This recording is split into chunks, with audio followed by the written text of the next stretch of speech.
அன்பு தமிழ் நெஞ்சங்களுக்கு மெர்சல் கெலாட்டாவின் அன்பு வணக்கம். வாங்க இன்றைய காணொளி இதோ.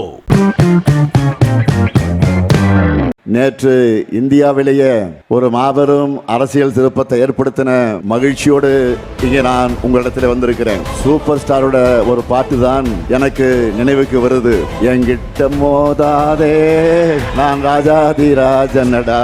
அந்த பாட்டை கொஞ்சம் மாத்தி படட்டா. என்கிட்ட மோதாத இது பெரியாரின் தமிழ்நாடடா. பம்புக்கு இழுக்காத இது அண்ணாவின் கோட்டையடா. இனி தப்பாட்டம் என்னோட ஆடாத, அது அப்புறமா குட்டுப்பட்டு ஓடாத.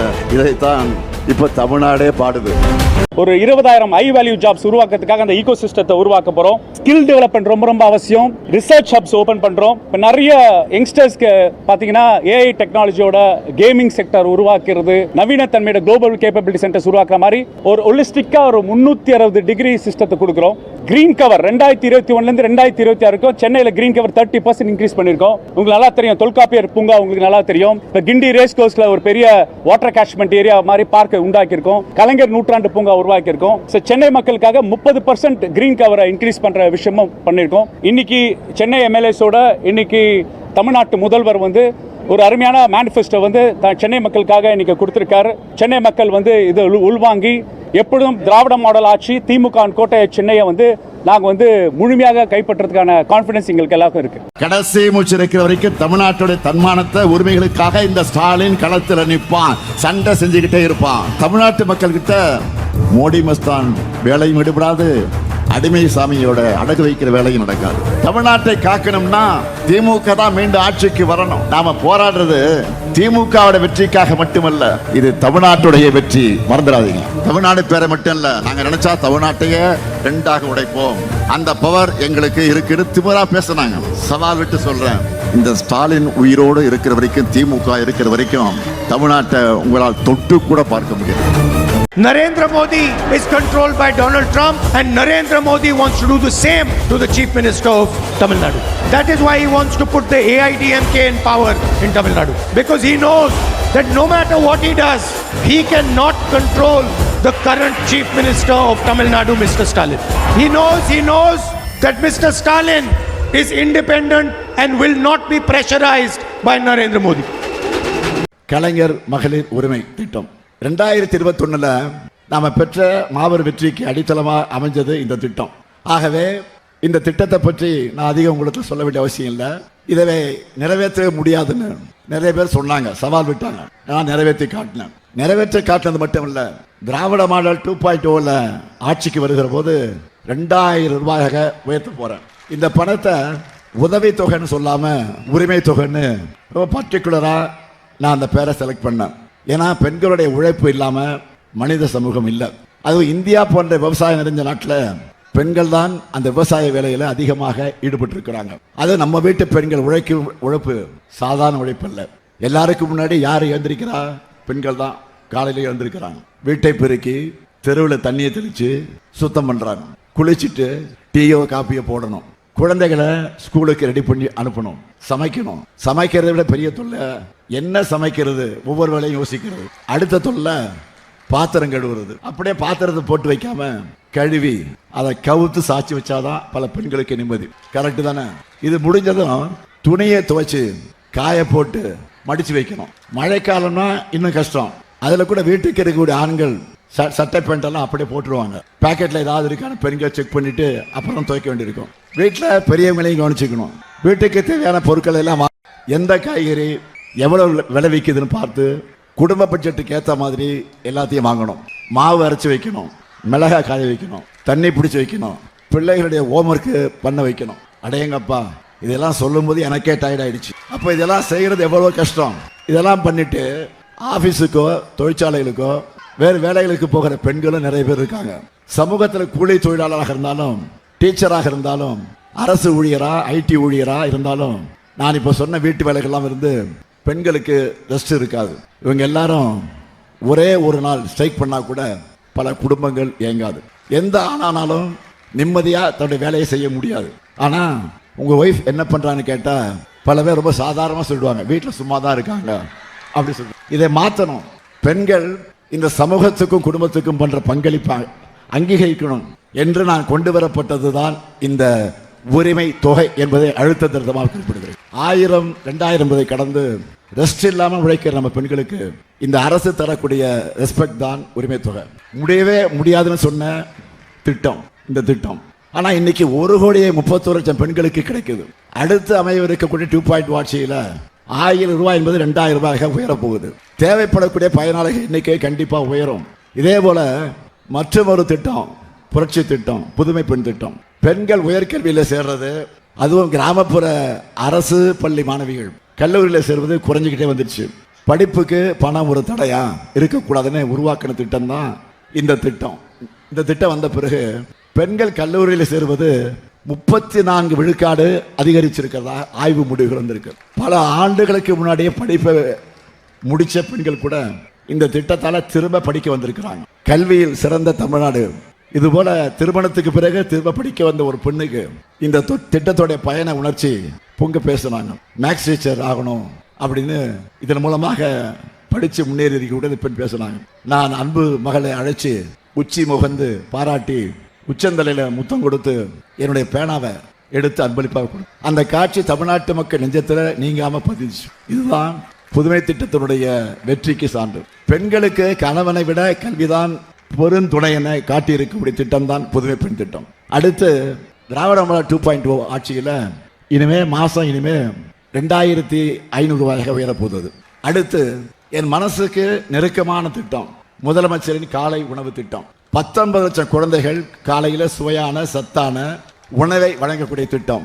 19 லட்சம் தாய்மார்கள் சமையல் குறைய அந்த சுமையை குறைக்கக்கூடிய திட்டமாக இது அமைந்திருக்கிறது. இதனால காலையில எழுந்து அரைக்க பிறகு எழுந்து சமைக்க தேவையில்லாம ஒரு அரை மணி நேரம் அவங்க கூடுதலா தூங்குவதற்கு இந்த திட்டம் பயன்படுது இல்லையா? மனசாட்சி தொட்டு சொல்லுங்க, உண்மையா இல்லையா? ஸ்டாலின் அண்ணனே ஸ்கூல்ல சாப்பாடு போடுறாரு, ஏன்னா அவங்க நிம்மதியா பிள்ளைகளை அனுப்பி வைக்கிறாங்க. இதை விட எனக்கு வேற என்ன மகிழ்ச்சி வேணும்? அதே போல வெளியூர்களில் வேலைக்கு போற பெண்கள் அங்க பாதுகாப்பா வசதியோட தங்குவதற்காக நாம தொடங்கி இருக்கக்கூடிய திட்டம் தான் தோழி விடுதிகள். 19 மாவட்டத்தில் திறந்துட்டோம். திராவிட மாடல் ஆட்சியில் 2.0 ஆட்சியில் எல்லா மாவட்டத்திலையும் திறக்க போறோம். ஒன்றிய அரசு இந்த திட்டத்தை பாராட்டி அவங்களும் செயல்படுத்த போறதா அறிவிச்சிருக்கிறாங்க என்பதுதான் இதனுடைய மிகப்பெரிய வெற்றி. இது போக தமிழ்நாட்டில் எந்த கம்பெனி தொடங்கினாலும் தொழிற்சாலை தொடங்கினாலும் பெண்களுக்கு இதனால எவ்வளவு வேலை வாய்ப்பு கிடைக்கும் என்று தான் நான் முதல்ல கேட்பேன். பெண்களுக்கு அதிக வேலைகளை கொடுத்தா அந்த கம்பெனிகளுக்கு அரசு சார்பில் கூடுதல் சலுகைகளை கொடுக்கிறோம். இந்தியாவிலேயே முதல் மாநிலமா பெண்களுக்கு சொத்துரிமை கொடுத்து பெரியார் அம்பேத்கர் கனவை நிறைவேற்றின ஆட்சி தான் திமுக ஆட்சி. அதை செஞ்சவர் கலைஞர். அவர் வழியில பெண்கள் பேர்ல சொத்து பதிவு பண்ணா அதுக்கு கட்டண சலுகை அறிவிச்சிருக்கிறோம். அது மட்டுமல்ல, இப்போ இந்தியா முழுக்க பேசு பொருளாக கூட இன்னொரு திட்டம். 14 வயதுக்கு உட்பட்ட பெண் பிள்ளைகளுக்கு புற்றுநோய் தடுப்பூசி போடுகிற திட்டம். 28,000 ரூபாய் மதிப்புள்ள தடுப்பூசிகளை என் மகளுக்கு கட்டணம் இல்லாமல் வழங்கி செலுத்திட்டேன். இப்படி முழுக்க முழுக்க பெண்களுக்காகவே பெண்களின் உரிமைகளுக்காக செயல்படுகிற நம்முடைய அரசு. நான் உறுதியாக சொல்றேன், இந்த முத்துவேல் கருணாநிதி ஸ்டாலின் ஆட்சி எப்பவுமே பெண்களின் நலனுக்காக ஆட்சி. இதையெல்லாம் பழனிசாமியால பொறுத்துக்க முடியல. சொல்றதுக்கு சாதனைகளும் செயல்படுறதுக்கும் கொள்கைகளும் இல்லாத பழனிசாமி அவதூறு பரப்புறாரு. அது எப்படி அசிங்கமா பேசுறது, சாபம் விடுறது தன்னுடைய பிரச்சாரமா இப்ப வச்சிருக்கிறாரு. சுயநலத்துக்காக தமிழ்நாட்டுடைய உரிமைகளை காவு கொடுக்க துணிஞ்சிட்ட பழனிசாமிக்கு தமிழ்நாடு 11வது தோல்வியை கொடுக்கணும். வெகுமானத்துக்காக தன்மானத்தை இழந்து இனமானத்திற்கு துரோகம் செய்கிற அடிமை கூட்டத்துக்கு தமிழ்நாடு சரியான பாடம் புகட்டணும். தமிழ்நாட்டை பொறுத்த வரைக்கும் பாசிச பாஜகவுக்கும் அடிமை அதிமுகவையும் வேரோடும் வேரடி மண்ணோடும் வீழ்த்தப்படணும். தமிழ்நாட்டு மக்களுக்கு நான் சொல்றதெல்லாம் டபுள் இன்ஜின் டப்பா இன்ஜின் வர்றது எதுக்காக?